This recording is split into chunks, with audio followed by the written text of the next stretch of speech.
বারবারই উঠছে ইসরায়েলের প্রধানমন্ত্রী বেনিয়ামিন নেতানিয়াহুর মৃত্যুর গুঞ্জন।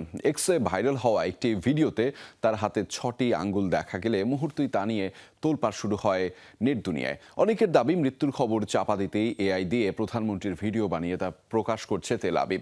ওই ভিডিওটিকে মিথ্যা ও বানোয়াট বলে দাবি করছে একাধিক ফ্যাক্ট চেকিং প্রতিষ্ঠান ও গণমাধ্যম। ইরানে পরিচালিত ইসরায়েলের সামরিক অভিযান সম্পর্কে বিশদ বর্ণনা দিচ্ছিলেন প্রধানমন্ত্রী বেনিয়ামিন নেতানিয়াহু। হঠাৎই অদ্ভুত এক অসংলগ্নতা। কথা বলার এক পর্যায়ে হাত তুলতেই দেখা গেল 5টি নয়, তার ডান হাতে 6টি আঙ্গুল। সামাজিক যোগাযোগ মাধ্যমে ঘুরে বেড়াচ্ছে ইসরায়েলি প্রধানমন্ত্রীর এমন একটি ভিডিও, যা নিয়ে তোলপাড় চলছে নেট দুনিয়ায়।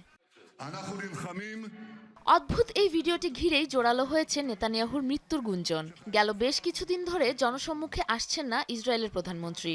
গোপন রাখা হয়েছে তার অবস্থানও। এমন পরিস্থিতিতে মৃত্যুর খবর চাপা দিতেই আর্টিফিশিয়াল ইন্টেলিজেন্স বা এআই ব্যবহার করে বানানো হচ্ছে ভুয়া ভিডিও, এমন দাবি নেটিজেনদের। পরবর্তীতে ভিডিওটি ডিলিট করে ফেলা হয় বলেও তথ্য ছড়িয়েছে সামাজিক মাধ্যমে। ক্লাসিক এআই ফিঙ্গার গ্লিচ শিরোনামে ছড়িয়ে পড়া ভিডিওটি ভুয়া দাবি করেছে বেশ কিছু গণমাধ্যম। এক্সের এআই চ্যাটবট গ্রোকের পাশাপাশি স্নোপস, পলিটিফ্যাক্ট, টাইমস অফ ইসরায়েলের মতো শীর্ষস্থানীয় ফ্যাক্ট চেকিং প্রতিষ্ঠান ও সংবাদ মাধ্যমগুলোর অনুসন্ধান পরবর্তী প্রকাশিত তথ্যে জানা গেছে নেতানিয়াহুর মৃত্যু সংক্রান্ত সকল ছবি ও ভিডিও আদতে ভুয়া।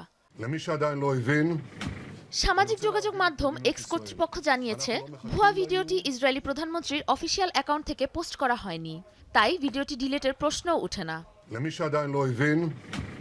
ইসরায়েলি প্রধানমন্ত্রীর মৃত্যুর গুঞ্জনে যখন সয়লাব নেট দুনিয়া, তখন ইরান হুঁশিয়ারি দিয়েছে নেতানিয়াহুকে হত্যা না করা পর্যন্ত ক্ষান্ত হবে না তারা। সাবরিনা নুসরাত, যমুনা নিউজ।